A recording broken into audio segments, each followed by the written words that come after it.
My name is Maya, and I am 21 years old. I live in Madrid, in a small apartment tucked away on a winding street where the sounds of the city are always a constant hum. My days usually start before the sun peeks over the old rooftops, roused by the clatter of the bakery downstairs opening its doors. I work at a small cafe near the university, serving strong coffee and sweet churros to students and professors who are all chasing their own dreams. My own dream feels like it's been gathering dust right alongside my beautiful violin, which sits silently in its case under my bed. I got it when I was just a little girl, a gift from my grandmother who always said music was the language of the soul. She was right. For years, that violin was an extension of me, a voice for all the feelings I couldn't put into words. I dreamed of playing on big stages, of creating music that moved people, but lately, just getting through the day has felt like a performance in itself. My parents back in our village are struggling with their small farm, and every extra euro I earn goes to help them, making sure they can keep food on the table. The rent for my tiny apartment takes a big chunk too, and then there's food and transportation. There's not much left for things like new violin strings or music lessons, let alone the time to practice. My biggest struggle isn't just the money, though. It's the quiet voice inside my head, the one that whispers doubts like rain against a window pane. It tells me I'm not good enough, that I'm fooling myself, that my dream of being a musician is just a childish fantasy. It tells me I should focus on something more practical, something that pays the bills without all this uncertainty. That voice, my internal nemesis, has grown louder and louder over the past few months, drowning out the melodies I used to carry in my heart. My violin has stayed in its case, silent, a constant reminder of a dream I felt too tired, too defeated to chase anymore. I tried so hard to fight against the silence. I took on extra shifts at the cafe, scrubbing floors after closing, working until my feet ached and my eyes burned from exhaustion. I even started tutoring younger students in Spanish literature, though my own studies were falling behind. I saved every single cent, hoping to put enough aside for a new set of strings and maybe a small repair on my bow, which had seen better days. I desperately missed the feel of the wood against my chin, the smooth glide of the bow over the strings. I even started setting aside half an hour each evening, promising myself I would open the case. But then another expense would pop up, an unexpected bill for my parents' farm or a sudden spike in electricity prices for my apartment. The small pile of money I had carefully accumulated would vanish, and with it, my resolve. The doubt would creep back in, telling me it was pointless, that I was just delaying the inevitable. One particularly difficult week, my boss at the cafe had to cut everyone's hours because business was slow. My already tight budget became a gaping hole. I tried to stay positive, to find another source of income, but every door seemed to close. I had been preparing for a small audition at a local community orchestra, thinking it could be my first step back into music, but without a properly working violin and with so little practice, I knew I wouldn't stand a chance.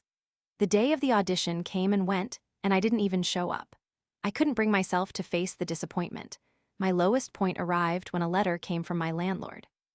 My rent was overdue, and if I couldn't pay it within a week, I would have to leave. My heart sank to my stomach like a heavy stone. I had tried everything, sold a few old books, even a beloved scarf my grandmother had knitted. There was simply nothing left.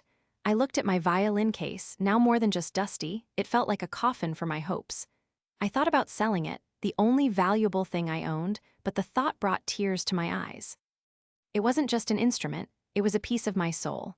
I felt utterly defeated, trapped, and completely alone. The city outside, usually a source of comfort with its lively chatter, now felt indifferent to my struggles. I sat on the small, cramped balcony of my apartment, watching the sun set over the tiled roofs of Madrid, painting the sky in shades of orange and purple. It was a beautiful sight, but I felt nothing but a hollow ache inside. The thought of packing up my few belongings, of having nowhere to go, was overwhelming. Giving up my apartment meant giving up my fragile independence, returning to my struggling parents and admitting defeat. It meant truly abandoning my music, my dreams, everything I believed in. That evening, as twilight deepened and the streetlights began to flicker on, I felt an unfamiliar sensation, a quiet stirring deep within me. It wasn't hope, not yet, but a desperate, almost defiant urge. If I was going to lose everything, I at least wanted to hear my violin one last time. It felt like a final goodbye. I pulled the case from under my bed, my fingers trembling as I unlatched it. The worn wood, the smooth strings, they looked so familiar yet so foreign after months of silence. I carefully took out the bow, tightened the horsehair, and then, with a deep breath, I lifted the violin to my shoulder. My fingers were stiff, my bowing arm hesitant. I closed my eyes and let my memory guide me, playing a simple, melancholic melody I had learned as a child, a Spanish folk tune filled with longing and a hint of enduring spirit. The first notes were shaky, almost apologetic, but as I continued, a warmth spread through my chest. The sound was thin at first, then gained a fragile strength. I opened my eyes and looked out at the darkening sky, letting the music pour out onto the quiet street below. I wasn't thinking about the rent or my parents or my failed dreams. I was just playing, existing in that moment, a pure connection to something beautiful. And then it happened. From a balcony several buildings away, I heard it. A soft, clear note, then another, joining my melody. A flute. It wasn't just playing along, it was harmonizing, weaving its sweet, ethereal voice around my violin's lament. The sound was so unexpected, so tender that I almost stopped playing, but the flute continued, a gentle invitation to keep going. I did. We played together for what felt like an eternity, two strangers connected only by the language of music, filling the Madrid evening with an impromptu concert. When the piece ended, there was a shared moment of silence, and then I heard a faint, polite clapping from somewhere in the distance. I bowed my head, a shy smile touching my lips. I never saw the person on the other balcony, not truly, but their music had reached me, a lifeline in the darkness. It was a moment of pure, unexpected kindness, a reminder that even when you feel utterly alone, connection can find you. That night, something shifted inside me.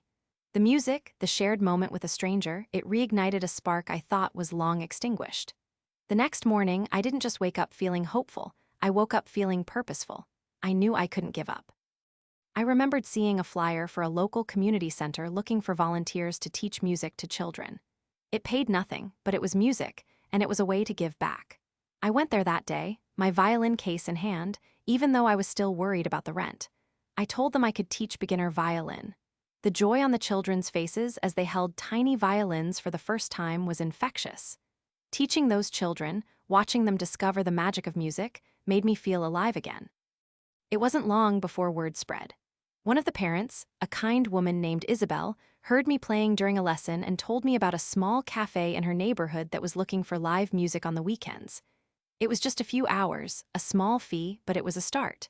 My music was finally paying me back, not just in money, but in spirit. I still kept my cafe job, but now I had a new rhythm, a new song.